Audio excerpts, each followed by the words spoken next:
Une étude visant à limiter l'apparition des troubles sanitaires en élevage cunicole via une meilleure gestion du bâtiment et de l'ambiance a été conduite entre 2014 et 2016. Cette étude a reçu le soutien du plan Éco-Antibio 1 dans le cadre de la mesure 14, développer des outils en faveur de la prophylaxie sanitaire et des mesures zootechniques. Le lapin est un animal très sensible aux maladies et le recours aux antibiotiques a longtemps été fréquent.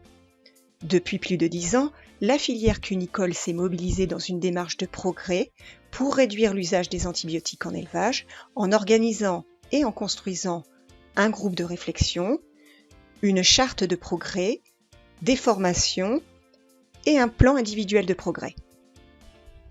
En 2019 et 2018, une étude de l'ANSES a permis de caractériser et d'expliquer les usages des antibiotiques dans plus d'une centaine d'élevages cunicoles. Elle a mis en évidence une importante variabilité des usages entre élevages et a identifié des facteurs qui peuvent influencer les usages. Ils peuvent être à l'origine structurelle, technique, sanitaire, mais également humaine et économique. Sur l'aspect technique, la gestion de l'ambiance des salles d'élevage est souvent considérée comme complexe par les éleveurs. Lors d'une enquête conduite auprès d'eux, la gestion de l'ambiance a été citée comme le premier levier de maîtrise de l'apparition ou de la récurrence des pathologies, notamment respiratoires, en complément des précautions sanitaires classiques bien évidemment.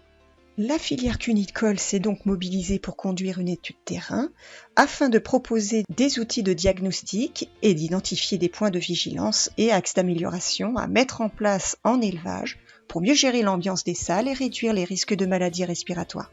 Cette étude a consisté à suivre des élevages représentatifs dont les lapins souffraient de troubles respiratoires avérés et récurrents. Chaque élevage fait l'objet d'un diagnostic permettant une description précise de l'état et de la gestion du bâtiment, des salles, des équipements et des consignes d'ambiance.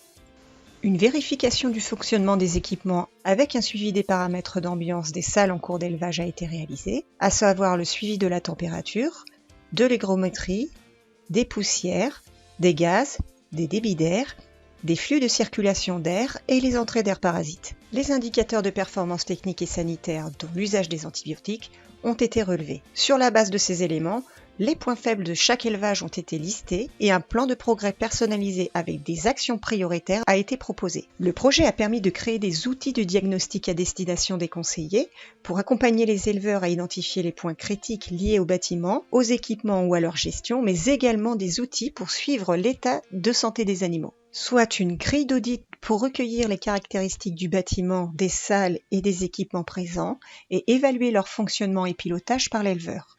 Un protocole de mesure et les outils à mettre en œuvre pour caractériser l'ambiance des salles en cours d'élevage, des fiches de suivi des indicateurs sanitaires et une grille de scoring qui intègre et synthétise les résultats des précédents relevés pour identifier les points limitants et envisager, entre éleveurs et conseillers, le plan de progrès à mettre en œuvre. Les études de cas ont mis en évidence des marges de progrès possibles, en priorité sur le renouvellement d'air avec nécessité de contrôler les éventuelles entrées d'air parasites, les débits réels et réglages des ventilateurs, mais aussi leur positionnement et entretien.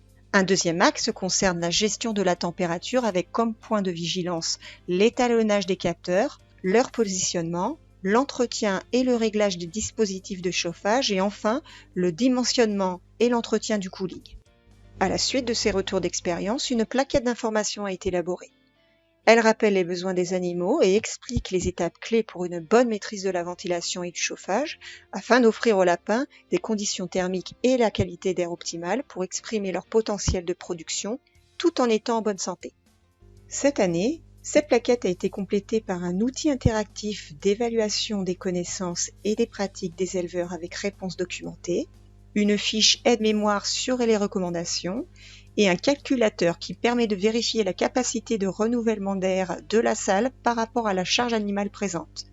Tous ces outils visent à accompagner l'éleveur vers une maîtrise optimale de l'ambiance des salles d'élevage pour réduire le risque d'apparition des pathologies respiratoires et contribuent à la démarche de réduction des antibiotiques.